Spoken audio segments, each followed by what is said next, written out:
Assalamu alaikum. Trying to find the camera thing here. This is Hadia from the Muslim Family Homeschool, and I am in my car right now getting some errands out of the way, and I wanted to make a video response to somebody that I subscribe to, and I hope I don't get it wrong. It's Tiffuzor, Tiffuzor, okay? So I don't want to mess it up, but I did, and I apologize for messing it up.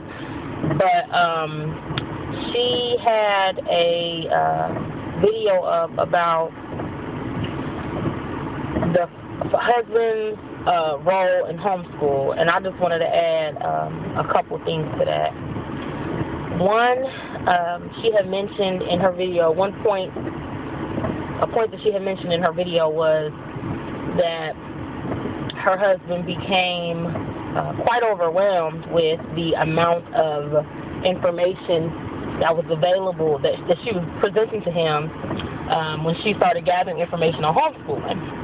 And I wanted to say that I felt the same way as the person doing all of the research behind it, and my husband did as well.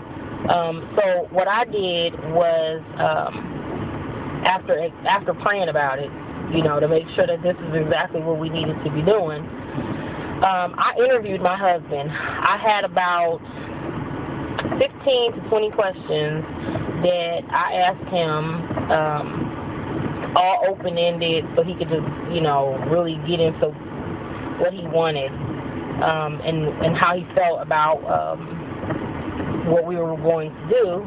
And I took notes, listened to him.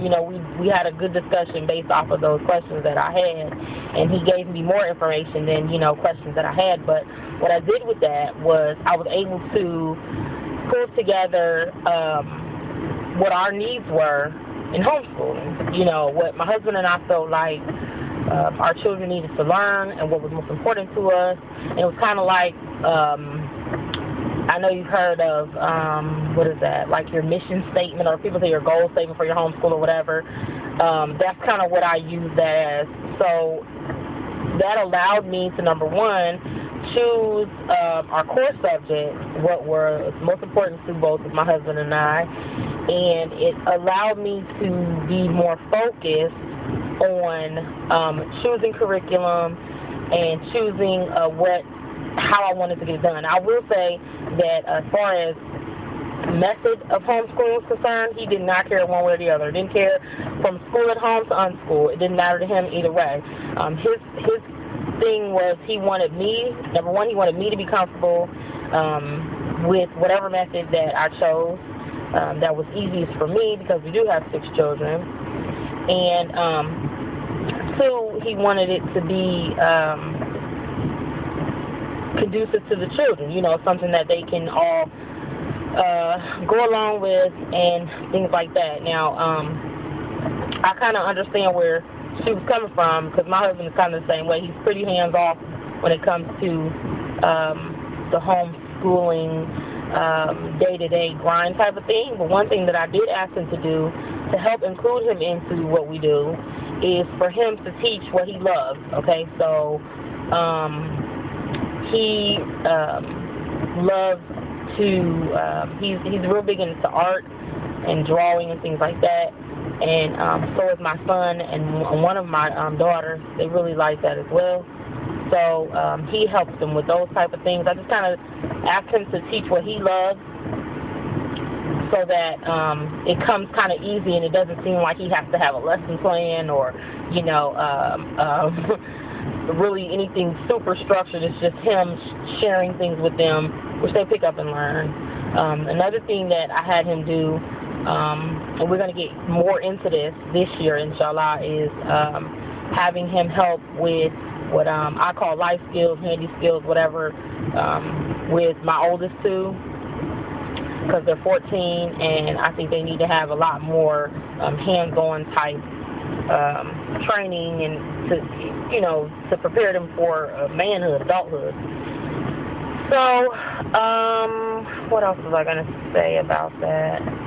Yeah, as far as the day-to-day, I as well, I do the day-to-day, planning, scheduling, and all that kind of stuff. Oh, she was mentioning in her video that her husband had required her to,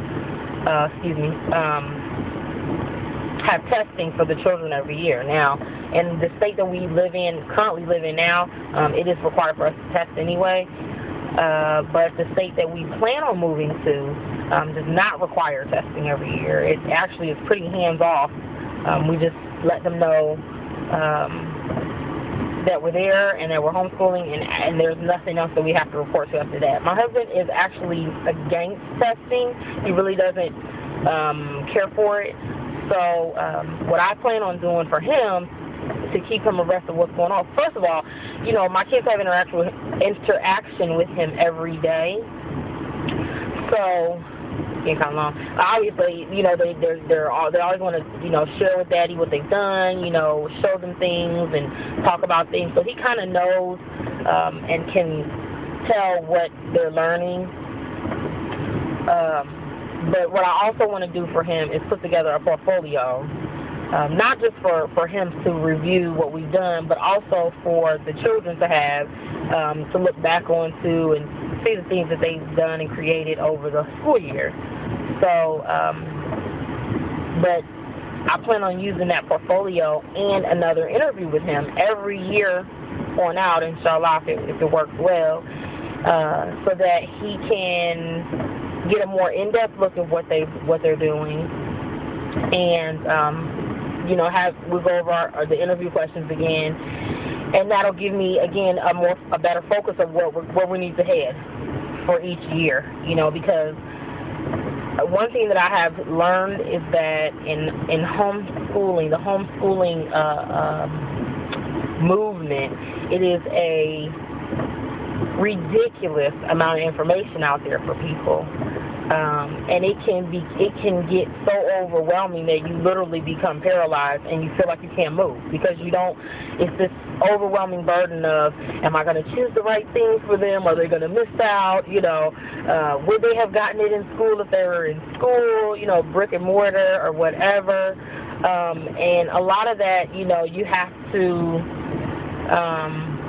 you just kind of got to let go of that. And I think having a goal or a mission ahead of time with yourself, your significant other if you have one, or just yourself, know what your goals are, what you feel is most important, for your children, why you want to homeschool them anyway, and take that and use that as your guide to picking and choosing through curriculum and teaching methods and all that kind of stuff, because that will give you a better outcome, in my opinion. All right, so this is long enough. I'm done rambling, and that was just my 2 cents on the husband's role in homeschool. That's it. Have a blessed day. Assalamu alaikum.